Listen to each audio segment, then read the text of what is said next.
A energia elétrica ficou mais cara a partir desse mês. Trouxemos essa notícia aqui para você, né? Um reajuste na bandeira tarifária vermelha, patamar 2, com a crise hídrica enfrentada no país, a queda no nível dos reservatórios.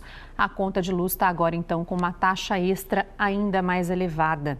A cobrança passou de R$ 6,24 para R$ 9,49 a cada 100 kWh, alta de 52% nessa tarifa. O economista Eduardo Luiz vai conversar com a gente sobre esse aumento que pesa bastante no bolso de todo mundo. E eu já reforço que se você tiver alguma pergunta, alguma dúvida, mande para o nosso WhatsApp, que é o 988993788, e a gente pede aqui para o Eduardo responder.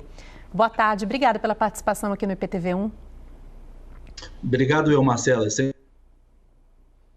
O Brasil passa por uma crise no setor energético, né? A gente sabe, a gente vem acompanhando aqui, muito grave, inclusive, né? E a gente queria que você explicasse para quem ainda tem dúvidas, não entendeu o que está acontecendo, por que então esse aumento na bandeira tarifária vermelha?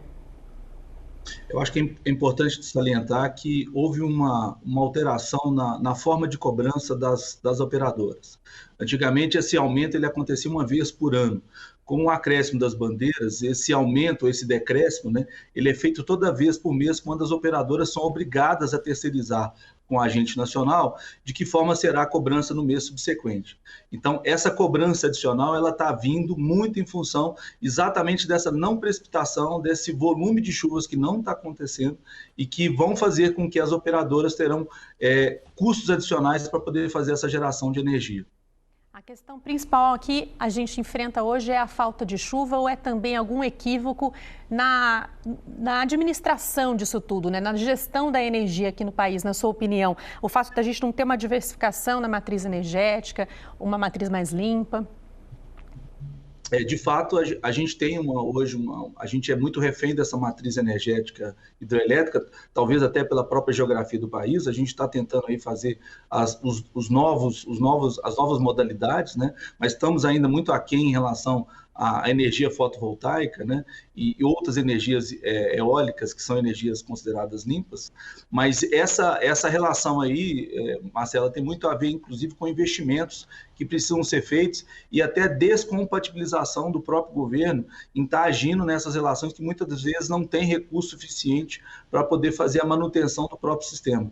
Então é imprescindível que isso seja colocado também na pauta, porque não adianta você ter também um fator de geração se você não tem capilaridade para essa geração chegar a quem precisa. Então a gente precisa de manutenção, a gente precisa de investimento nesse setor. Para quem que esse aumento pesa mais? Quem é mais afetado, então, por essa bandeira mais alta? Então, mesmo aqueles que têm a tarifa social, né, que são aqueles que já têm um subsídio do governo para poder pagar uma tarifa menor, obrigatoriamente irão sofrer, ainda que com o decréscimo da tarifa social, porque eles proporcionalmente, a tarifa vermelha, a tarifa amarela, ela é repassada para o consumidor. Então, consequentemente, aquele que tem hoje uma menor capacidade de pagamento, ele sofre mais, porque ele não tem essa capacidade de pagamento. Então, isso pesa muito no bolso, porque esse custo, como você falou, desse aumento de quase 54% de forma direta, pesa obrigatoriamente no bolso dele. A gente vem aí, inclusive, com uma sucessão de aumentos, né? Não está fácil. É gás, é energia, preço dos alimentos, é muita coisa, né? Esse novo aumento, então, na energia elétrica, ele deve impactar também na inflação? Os preços dos produtos podem subir ainda mais como uma consequência do aumento do valor da energia? Sem dúvida nenhuma, Marcela. O peso hoje da energia elétrica, por exemplo, no IPCA, ele é de 4,2%. Então, ou seja, toda vez que aumenta uma conta de energia, pesa-se nessa proporção aí da inflação, no índice do IPCA, por exemplo, na ordem de 4%.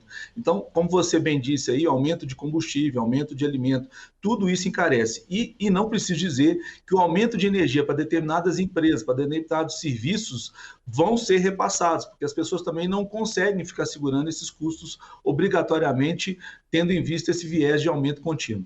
Eduardo, a gente pode contar com esse aumento na energia por mais quanto tempo? Já tem uma projeção com relação a isso? Vai durar por mais meses?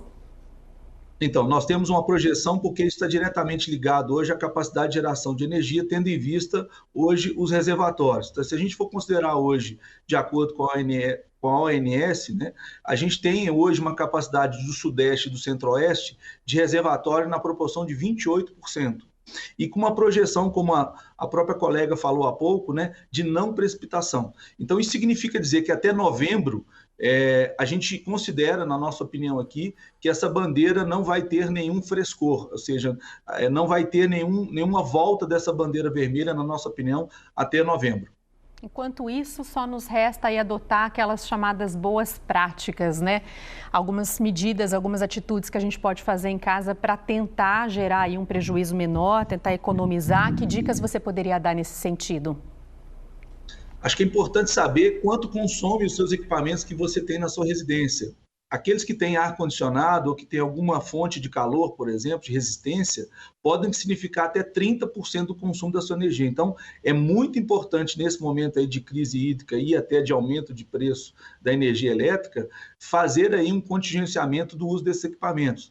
O chuveiro elétrico também na posição aí de morna para verão, para consumo menor de energia, vai significar um impacto na ordem de R$30 por 100 kWh consumidos também. Então, isso ajuda também para aquele consumidor que muitas vezes faz uso do chuveiro, a gente dá a dica para diminuir aí não diminuir o banho, mas teoricamente diminuir a tensão da resistência. Outro fator importante, desligar as tomadas, mesmo estando em stand-by com as luzinhas lá consideradas todas acesas, isso consome também bastante energia, tá, Marcelo?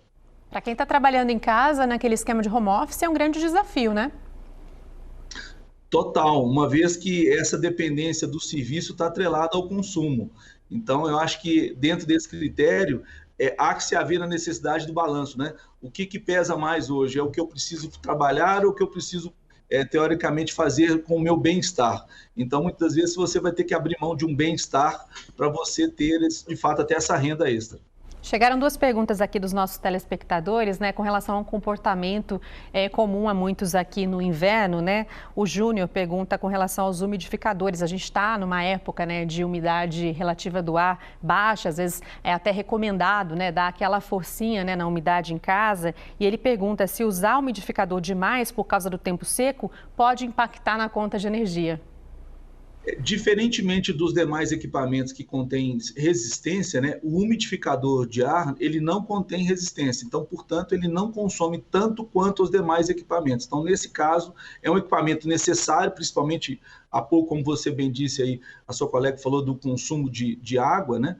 Então, o umidificador de ar ele é necessário e ele tem um viés de consumo baixo de energia elétrica. Tem a pergunta aqui do Gustavo de Campinas sobre os aquecedores elétricos, né, que a gente também costuma usar em alguns casos nos dias mais frios. Tem alguma dica, ele pergunta, para poder usar o equipamento sem tomar um susto aí com a conta no final do mês? Marcela, desligar o equipamento. Não tem outra solução. Eu vou ser bem pragmático, porque não adianta a gente ficar fazendo aqui rodeios, né? Se você tem uso, como eu falei há pouco, de um equipamento desse, ele pode te dar uma conta de energia 30% mais cara ou representar 30% da sua conta. Portanto, a minha dica é desliga essa resistência, vá para debaixo do cobertor, coloca uma meia no pé, uma luva na mão e vai sair mais barato no seu bolso no final do mês. Tá fácil mesmo, Eduardo. Obrigada, viu? Boa tarde para você. Obrigada por todas as dicas.